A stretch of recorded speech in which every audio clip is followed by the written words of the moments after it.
Magandang araw mga kasaulo! Kumusta po kayo? Kumusta po ang lahat?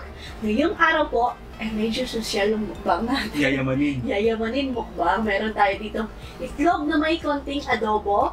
Tapos meron po tayong lettuce at saka pipino at saka yung kimchi natin dito. Kaya yayamanin na adobo tosaw. Dahil may ginamit po natin ay coco aminos, tapos yung pang matamis po natin ay stevia. Ayan po, napakamahal po ng stevia. Yung 1 kilo po niya medyo sakit po sa bulsa. Kaya ayan po. Coconut oil yung pinanggisa nasa 400 din naman po yata yung coco aminos. Tapos coconut oil po yung gamit natin. Kaya healthy keto adobo. Keto-friendly adobo po. So ayan mga kasaulo, huwag natin patagalin pa. Saulo-saulo po tayo. Mga tao po kayang Kapampangan. Kain po tayo. Tara po, sabay-sabay po tayo. Mga tao po. Ito ang gusto ko. Sa mga may dieta po dyan, sabay-sabay po tayo. Kung ano man pong klaseng dieta ninyo. Vegan man yan. Carnivore. Omnivore. Ayan. Tara po, sabay-sabay po tayo. Vegetarian. Ito po. Kamote diet.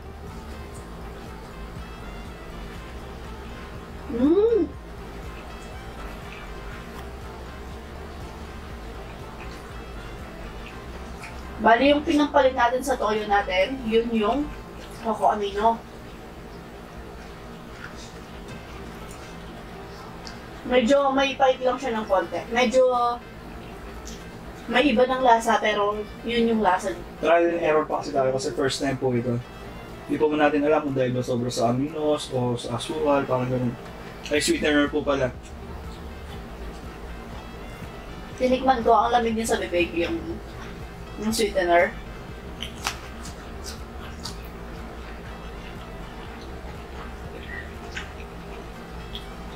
Hindi mo siya ganun mapahit.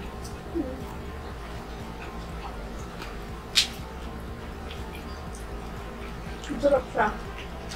Adobo. Yun na po nangyari to yung araw-araw ulit kumain.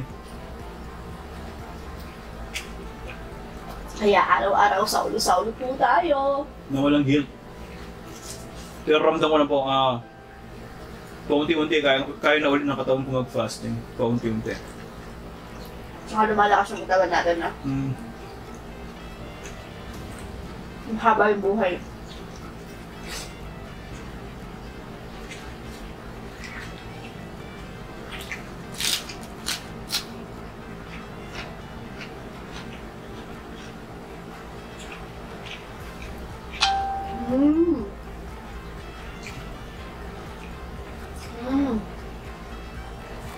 Masarap siya.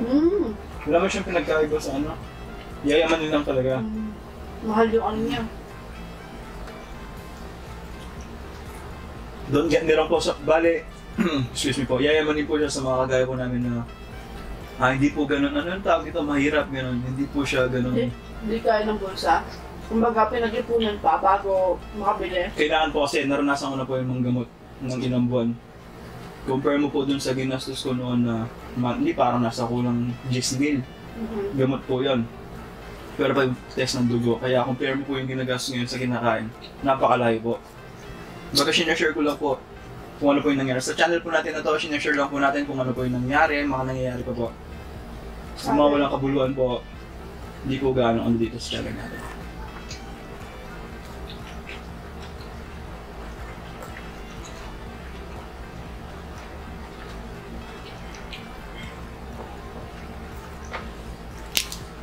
So yung taba, no?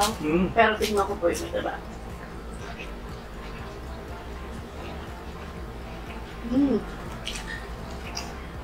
Since wala naman ako masyadong hinain ngayong araw, kakainin ko yung taba.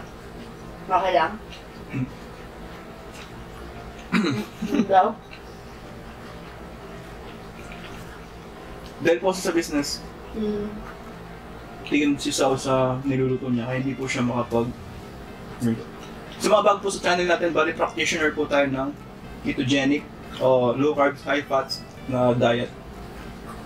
Gaya ng ginagawa natin yung una. Baka unang video po natin. Bali ito po talaga yung content po natin. Kumbaga yung pagkain po ng kanin nakaran, content lang din po yun sa mga nahihirapan po magtanggal ng kanin. Ako po kasi basic lang po sa akin yung kanin. Bali pinakamahirap po talaga sa akin is yung mga tinapay. Napapacheat po ako, kaso once a week lang naman eh. Yung kanin po kasi araw-araw eh. Pero nung hindi pa ako nagda-diet, araw-araw po ako kumakain ng tinapay. Lalo na pag sinusundo ko si ate sa school. Sharing is caring po tayo dito.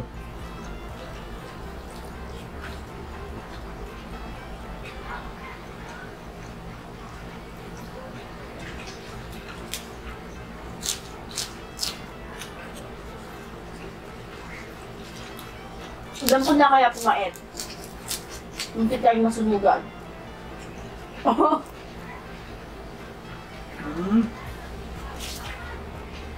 Pero masarap. Sarap niya, mas masarap pa siya sa normal na ano. Masarap yung taba. Since binabawalan po ako ng sarap.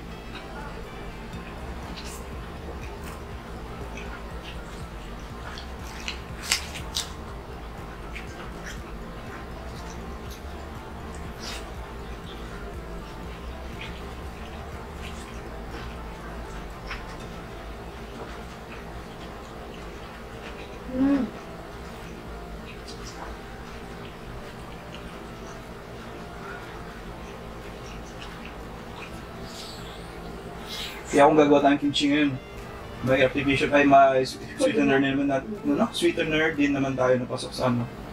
Pwede. Tanong tayo kung chili pepper flakes. Pero yung chili pepper flakes ko kasi ano ko ka rin yan.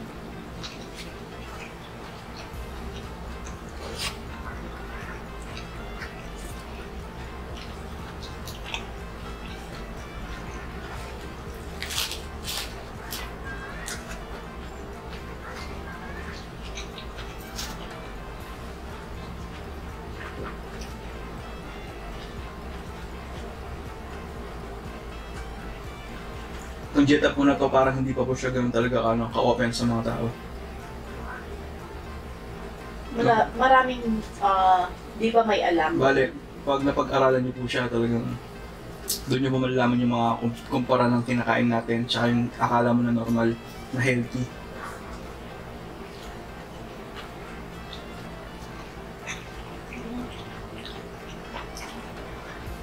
Gugulat ka bakit may ano kayo?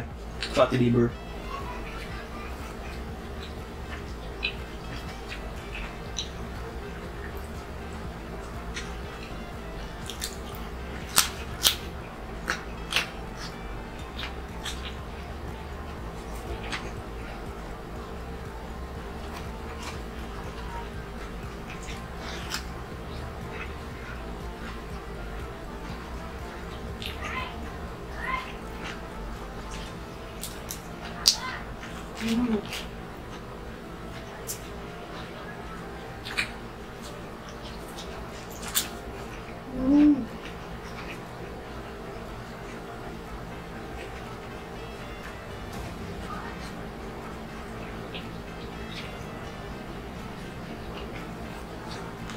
Buti na lang mapag-invento ako sa mga pagkain na saw.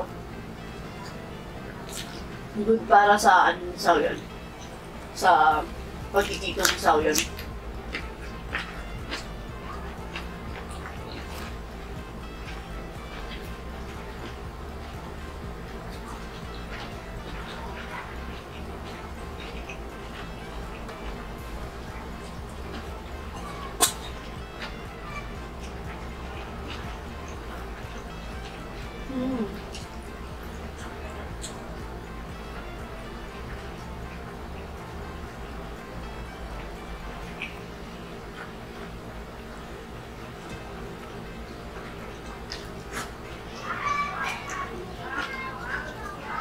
Bawal kaya ako sa battery natin. Kaya tingin ako ng tingin sa screen.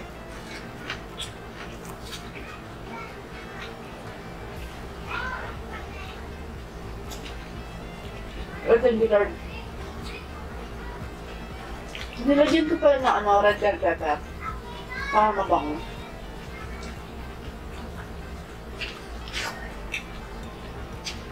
Tapos nakakasarap din siya. Sa adobo. Wow.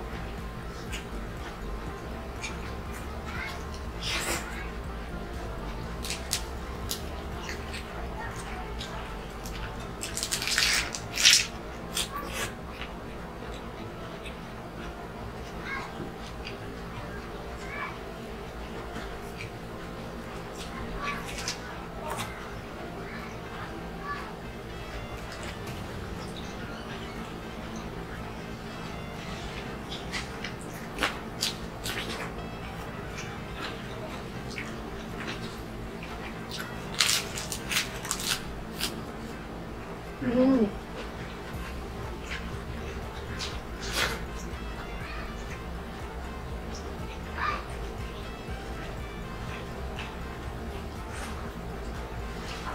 Hindi ka takot kumain ng taba, no? Mm.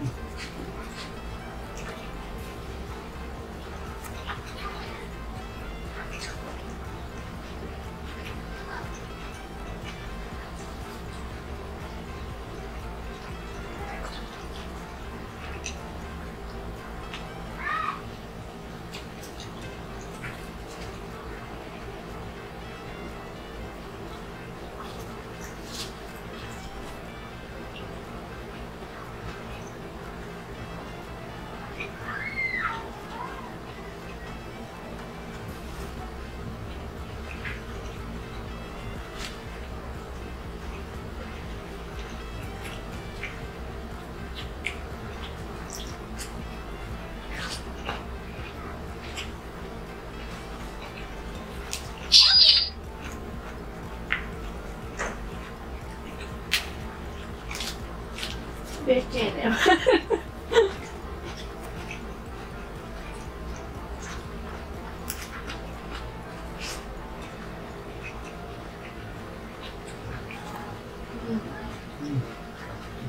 Mm.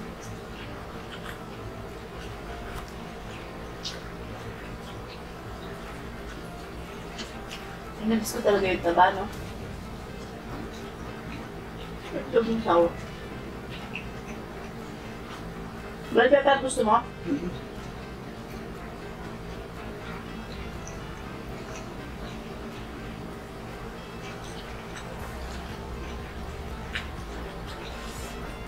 Yan.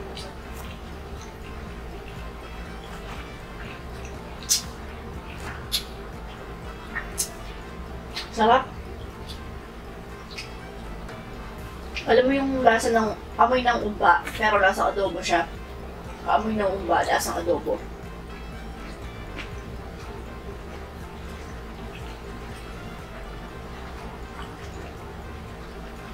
So may lettuce pa dito.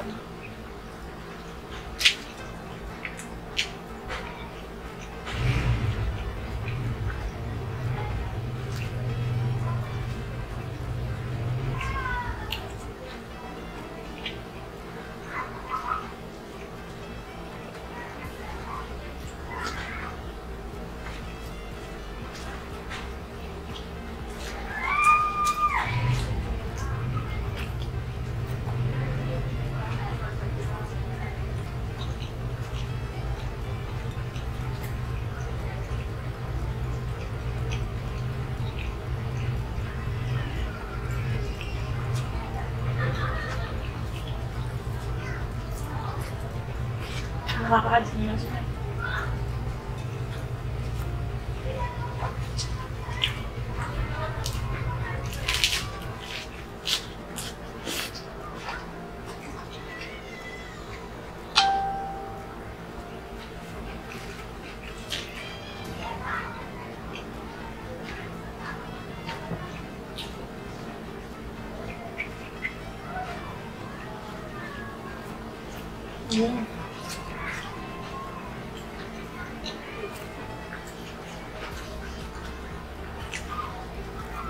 Pero sobrang namumulay yung coco amino.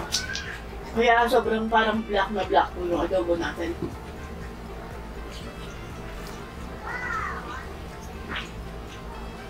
Tapos mas matamis siya sa toyo. Wala po siyang alat. Wala siyang kalat. Pag dinamoy mo para maalat, pero hindi po. Sa tinikman ko, manamis-namis siya yan. Pero pwede titikman ko muna kasi magluluto ako para alam ko niya adjust yung lasa niya. Dagdagan niyo na lang po siya ng patis.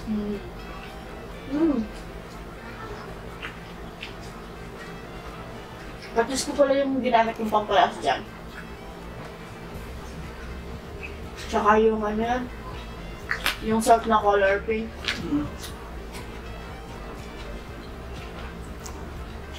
Himalayan. Himalayan salt. Social nisa. Social ng kinakain niya.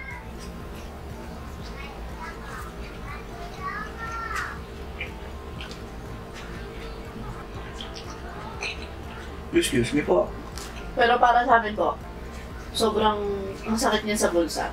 Kasi sa mga may kaya po, very cheap lang yun, no? Pero sa atin, medyo price na po siya. Imagine yung 1 kilong asukal po. Nasa kulang sa 1,000. Di po pala talaga asukal, keto-friendly sweetener. Na-post ko yun sa sa Instagram natin. Nabudol po ako ni Sao. Dahil nga paborito ko po yung peanut butter. Bumili po agad ako 5. Dami niyang peanut butter. Bale, gawa na lang po ako ng susunod homemade. Tapos kami, ito yung ano namin. Strawberry jam. Strawberry jam from Baguio. Gusto ko po yun, peanut butter tsaka Ano, kung alam mo lang sa gusto ko yan. Solid. Kasi di na po ako, thank you po Lord. Thank you po talaga. Yung hindi na ako nag-crave ngayon, salamat po sa Diyos kasi yung dinasal ko talaga. Thank you Lord. Kaya po may peanut butter, ganun ginagawa ko. Kuha po ako sa kutsara, papapakin ko yun. Tapos meron din po akong cheese na keto-friendly din. Kuha pong konting slice. Kasi ganun po yung ginagawa ko eh. Addict po ako sa mga pagkain talaga yung basta cheese, hahatingan, kakainin ko, peanut butter, kaya kung ubusin yung ganun. Addict po ako sa peanut butter.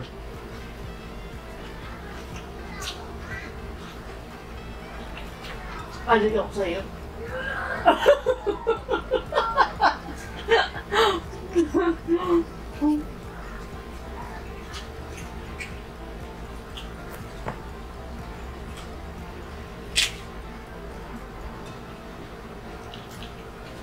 Ingit matcha kung kinaano nga sa may iba yung topic. Sino? Kinakapsat at saka Sis Alvi. Puti Liquid Rocks at saka kay shoutout yung babaeng maharot. Shoutout po sa inyong lahat. Nagkwento natin sa isang vlog kapon yung homemade din, ay ano, burger steak, keto-friendly din. Nagkaroon tayo ng connection.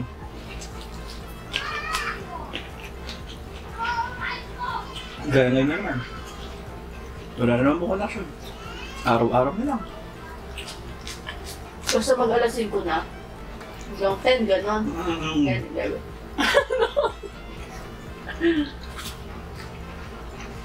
Umaga. Hanggang umaga. Umaga tapos gabi. Napakapagul. Sigurado lang sabihin na, nag-upgrade lang po tayo. Gusto bang bell pepper? Hindi, siyempre kaya ganun yung reaction natin. Nagbabayad tayo ng sigurado related yung mga kababayan natin, mga kasama natin. Pero nung ano po, late kami ng 3 months. Nung GC dito. Pandemic nga, dito sa Pampanga. 1 month lang yan. 1 month lang yung late natin. Hindi po kami nagre-reklamo kasi late po kami. 1 month lang ba? Magtutu ganon. Pero 1 month lang yung late natin. Kulang kayo ng 1 month. May bago na pala patakaran. Tatanggalan ka ng ano. Tatanong kami, bakit wala kaming connection? Ganon. Kasi nga po, actually po, minsan 4 na araw po kami walang internet. Hindi man po kami nagreklamo, mga kasalo. Hintayin po namin yan. Pero kung mari, 4 na araw na talaga. Pinamaximum po na pag-aantay namin 4 na araw. Lagi po kasi mindset, naayos na yan, mamaya tapos na yan. Tapos kinabukasan na naman, ganun po. Yan yung ginagawa namin pag 1 day pa lang. Punta na agad. Tanong kung anong may problema. Ganda kailangan natin.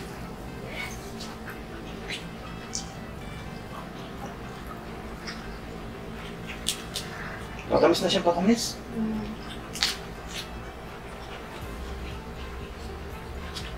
Pwede yung betlog. Gusto yung betlog.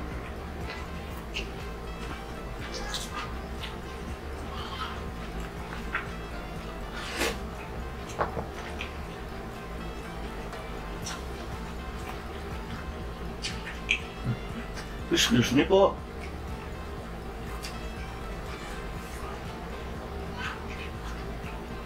Sakit sa pangan.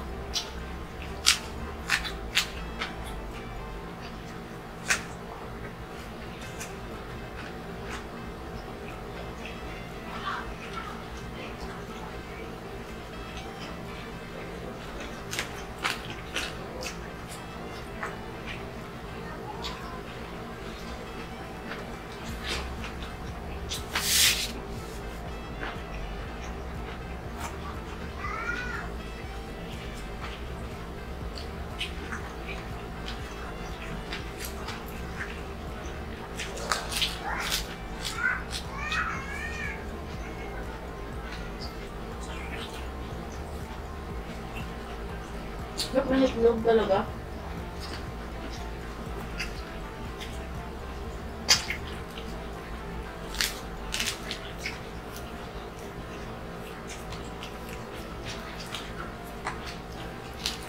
May nakapunto tayo kasi dito eh. May cheese.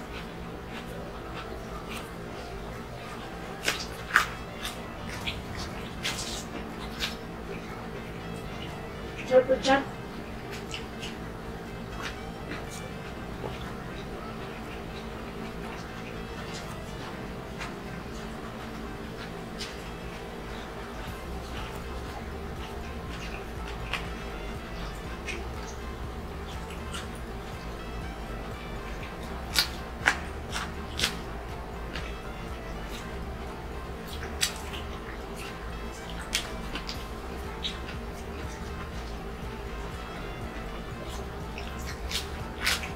Masarap yata talaga. Hinuli mo? Oo, kasi hinuli ko yung itlog eh. Dati nanguna ko yung itlog eh. Thank you, Lord.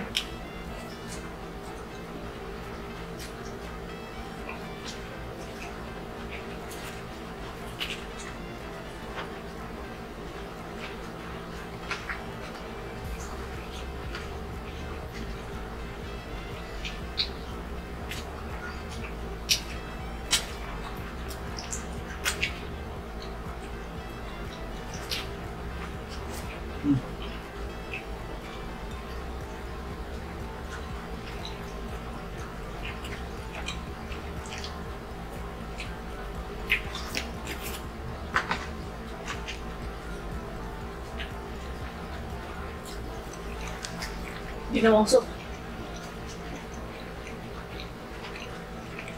Hold mo.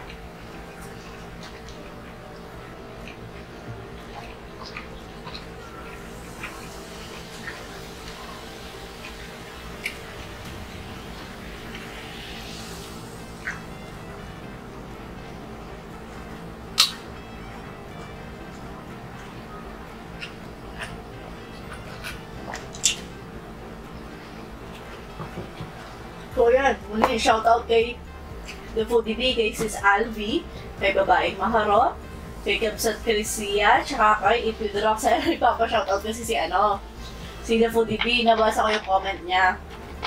Hi po! Sunes po. Ne? Sayang talaga eh, kaso busy lang talaga. May pantry si Sao nun eh. Nung biglaan sana kinabukasan, sana pupunta sila Kapsat dito. Kaso may pantry si Sao. Araw-araw po kasi nag-aano ako ng merienda. Busy po yung sa counting business. Thank you Lord, praise all to God. Sino muna?